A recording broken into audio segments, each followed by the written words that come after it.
Hai, selamat datang ke channel ini. Terima kasih sudah klik video ini. Terima kasih juga atas sokongan Anda semua. Yang baru di channel ini, jangan lupa tekan butang subscribe dan aktifkan juga lonceng notification. Salam sejahtera. Terima kasih kepada Anda yang sudi singgah di channel ini. Saya amat menghargai Anda semua. Mari kita tonton dan dengar perkongsian kali ini. InsyaAllah video saya pada kali ini saya tujukan khusus kepada Yang di-Pertuan Agong Sultan Abdullah serta bakal Yang di-Pertuan Agong Sultan Ibrahim Ismail dan juga seluruh Raja-Raja Melayu di negara ini. Tolong panjang-panjangkan video ini agar video ini insyaAllah dapat sampai kepada duli-duli yang maha mulia Raja-Raja.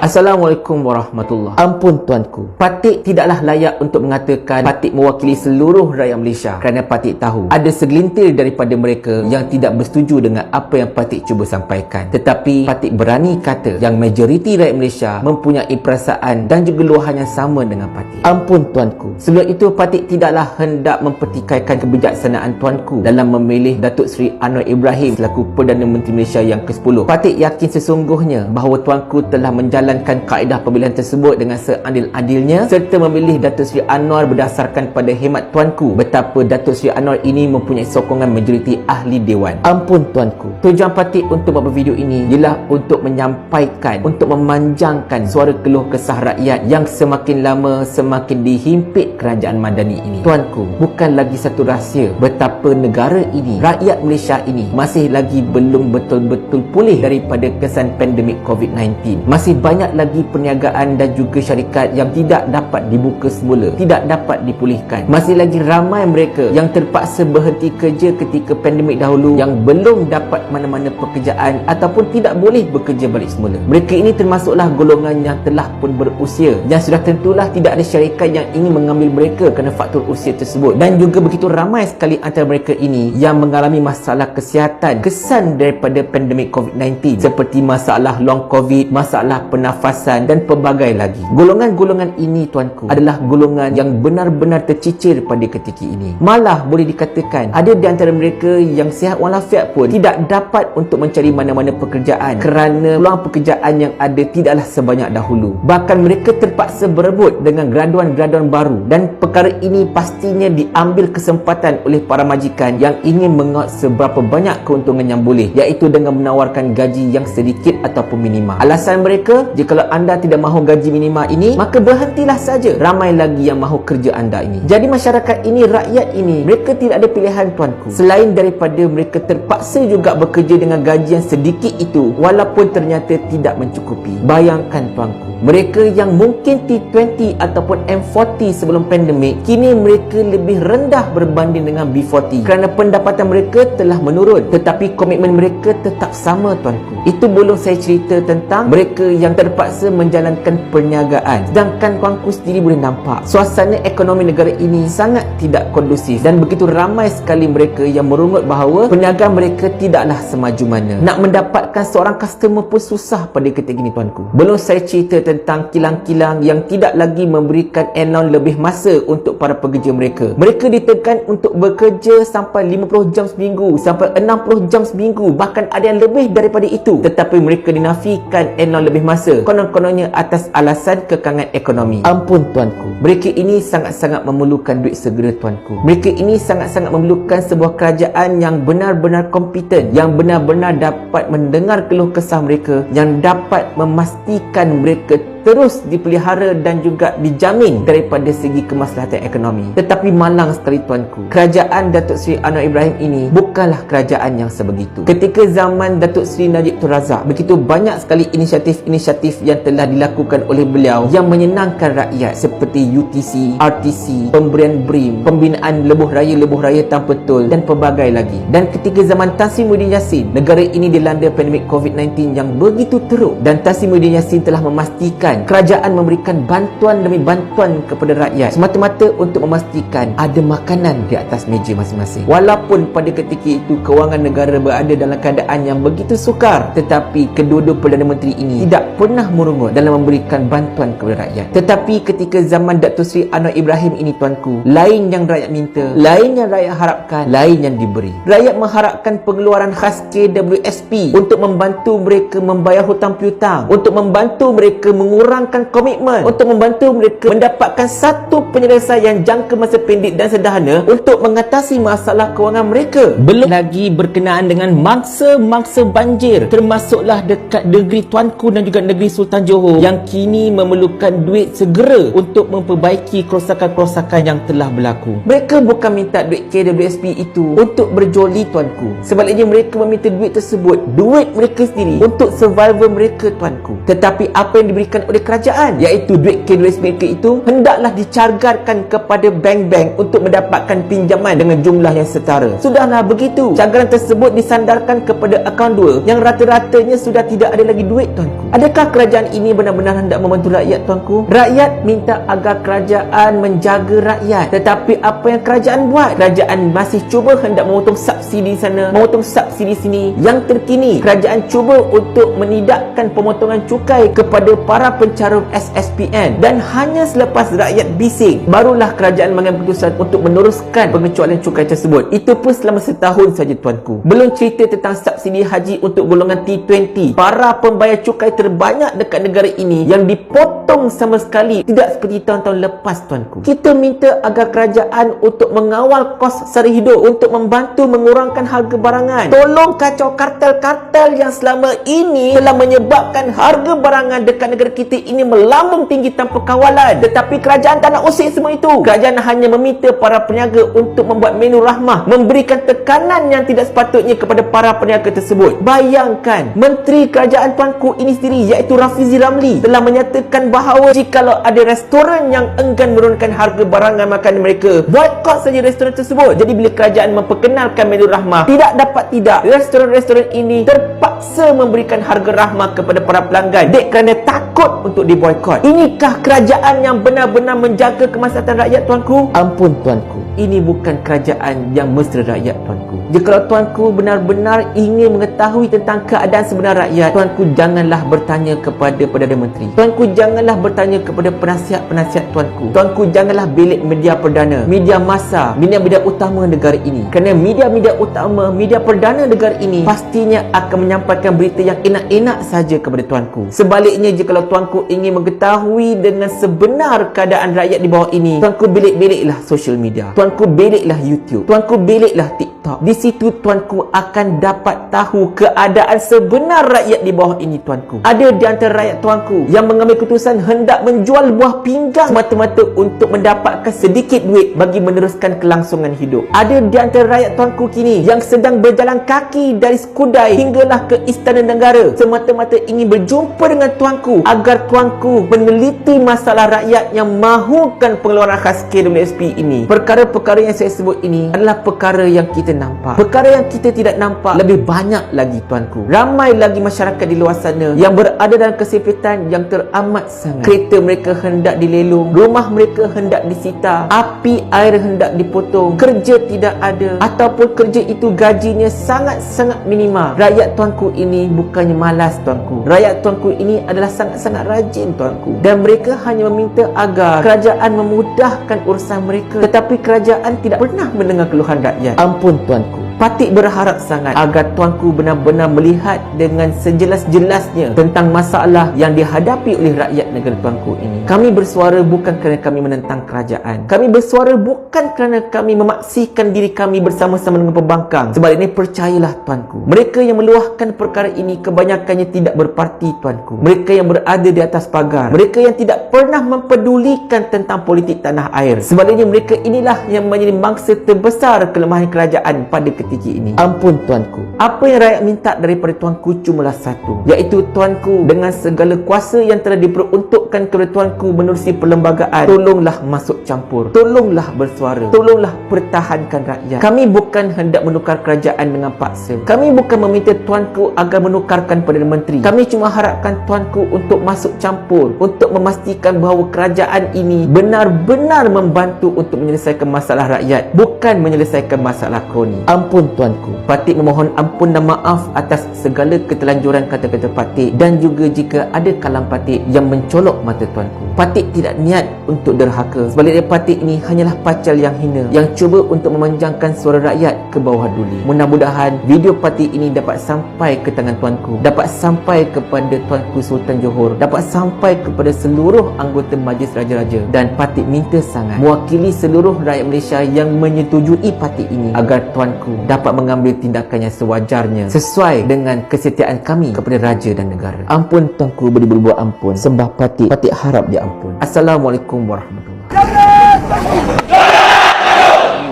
Terima kasih kerana menonton video ini sampai habis. Kita jumpa di video saya yang selanjutnya. Bye-bye.